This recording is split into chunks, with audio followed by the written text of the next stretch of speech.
Fatima Sheikh memorial school के तौर पर हमने एक मॉडल बनाने की कोशिश हम कर रहे हैं जो लाइब्रेरी कम स्कूल के मॉडल पे है। हमारी कोशिश है कि बच्चे जो दूर हो रहे हैं किताबों से, हम उन्हें किताबों के करीब ला सकें और लाइब्रेरी कम स्कूल के एक मॉडल को विकसित कर सकें। बाबा साहब अम्बेडकर ने कहा है कि पढ़ो, संघर्ष करो और संगठित हो। तो हमारी कोशिश है कि जो वो तबका, वो जो एक समाज, जो हाशिए का समाज है, वो पढ़े, फिर संघर्ष करे और संगठित हो। तो संघर्ष और संगठित तभी हो पाएंगे जब वो पढ़ेंगे। तो हमारी कोशिश है कि हम एक ऐसा मॉडल बना सकें, लाइब्रेरी कम स्कूल का मॉडल बना सकें, जहाँ पे बच्चे आकर पढ़ें और डेमोक्रेटिक राइट्स और वैल्यूज़ पर यकीन करें। दरअसल स्कूल सिर्फ स्कूल नहीं है, वो एक सेफ स्पेस है। हम जब स्कूल की बात करते हैं तो वो सेफ स्पेस होता है। तो हमारी हमारी ये भी कोशिश है कि हम एक सेफ स्पेस बना सकें जहाँ पर जो बच्चा जैसा है वो एक अपनी ख़ास पहचान के साथ आए, उसके साथ किसी तरह का भी भेदभाव ना हो, ना तो उसके साथ भेदभाव हो और ना ही वो किसी के साथ भेदभाव करे। तो हमारा जो स्कूल प्रोग्राम है, जो जिस पे हम काम कर रहे हैं, लाइब्रेरी कम स्कूल मॉडल जो हम डेवलप करना चाह रहे हैं, उसका सिर्फ यही मकसद है कि बच्चे जो किताबों से दूर हो रहे हैं, जो आज ये बात कही जा रही है कि बच्चे अब किताबें नहीं पढ़ते, तो हमारी कोशिश है कि हम एक मॉडल डेवलप करें जहाँ पर बच्चे प्राइमरी और प्री प्राइमरी में ही किताबों का एक नशा उन पे हो जाए, वो किताबों से इतने जुड़ जाएं कि उसके बाद वो कहीं भी जाएं मगर किताबों से दूर ना जा सकें। किताब उनके जीवन में शामिल हो जाए, उनके दिनचर्या में शामिल हो जाए और साथ ही इस दौरान उनमें डेमोक्रेटिक राइट्स और वैल्यूज़ का भी बढ़ावा हो, जिसमें वो ना किसी के साथ भेदभाव करें और ना ही अपने साथ भेदभाव होने दें। तब ये होगा कि तब वो संघर्ष भी करेंगे और संगठित भी होंगे। वो जो समाज है जो हाशिए पे रह गया है, तब वो धीरे धीरे उस सफ़र की ओर आगे बढ़ेगा जहाँ पर एक खूबसूरत हिंदुस्तान बनेगा, जहाँ पर सब कोई बराबर होगा, ना तो वो किसी के साथ भेदभाव करेंगे और ना ही भेदभाव सहेंगे। मैं जहाँ से आता हूँ उस ज़िले का नाम है किशनगंज, जो बिहार का सबसे पिछड़ा इलाका है। 22 लाख की आबादी में यहाँ पर एक भी लाइब्रेरी नहीं है। इसी को देखते हुए हमने 3 साल पहले लाइब्रेरी इनिशिएटिव की शुरुआत की, जिसके तहत हमने फातिमा शेख लाइब्रेरी और सावित्रीबाई फुले लाइब्रेरी की स्थापना की। दोनों ही कच्चे कमरे में चल रहे थे। कहते हैं कि हर अच्छे काम का आकर्षण होता है, हमारे काम में आकर्षण है। हम डेडिकेशन और सब कुछ झोंक कर लगन के साथ काम कर रहे हैं, तो हमारे काम से बहुत लोग प्रभावित हुए हैं। इसी दौरान राइटर डायरेक्टर वरुण ग्रोवर हमारे काम से बहुत प्रभावित हुए। पहले तो उन्होंने हमारे लिए अपनी 2 पत्रिकाएं प्लूटो और साइकिल भेजा। फिर लगा कि हमें और आर्थिक मदद चाहिए, तो उन्होंने हमारे क्राउड फंडिंग करवाया, जिसके तहत हमने अपने दोनों जो लाइब्रेरी चल रहे थे कच्चे कमरों में, उससे हम इस्टेब्लिश कर सके और बेहतर तरीके से। तो वहाँ से हमारी शुरुआत हुई। मैं जहाँ से आता हूँ वहाँ पर आज भी 63% लड़कियों की शादी 18 साल से पहले हो जाती है।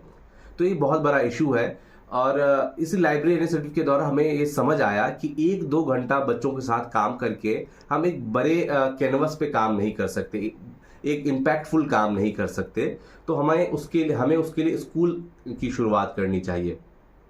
इसी को देखते हुए 1 मार्च 2024 से हमने फातिमा शेख मेमोरियल स्कूल की शुरुआत की है, जिसमें अंडर प्रिविलेज बच्चे आते हैं और हमारी कोशिश है कि लाइब्रेरी कम स्कूल का एक मॉडल डेवलप हो सके, जहां पर डेमोक्रेटिक राइट्स और वैल्यूज़ पर काम किया जाए, जहां पर एक सेफ स्पेस बनाया जाए, जहां पर हर कोई बराबर है, किसी के साथ कोई भेदभाव नहीं करे।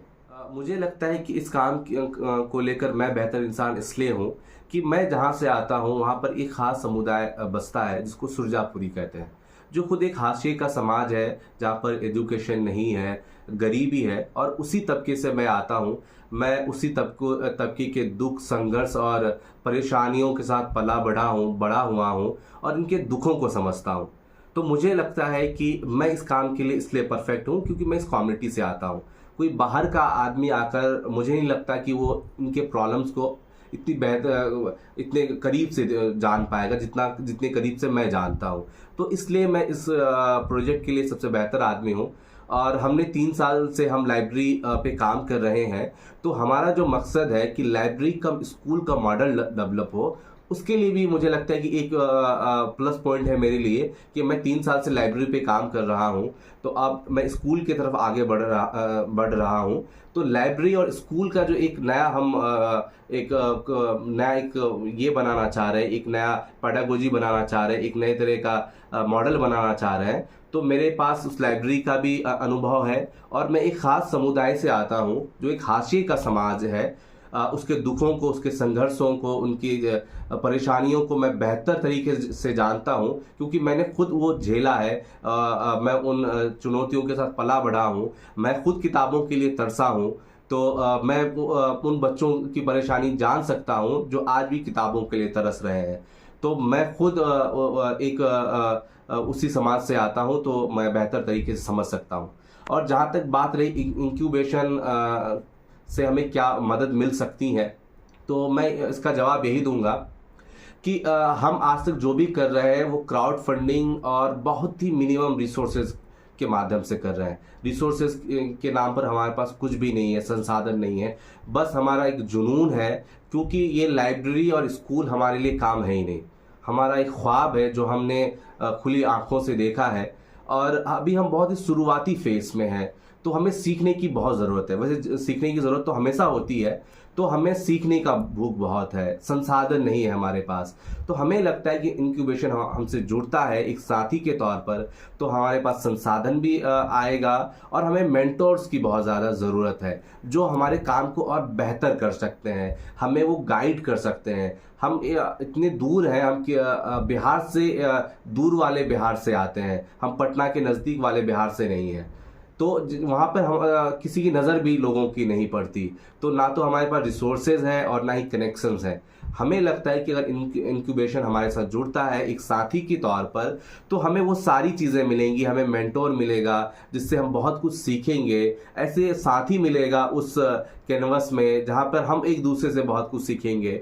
हमारे पास संसाधन आएगा जिससे हम हमारे काम को करने में और आसानियाँ पैदा होंगी।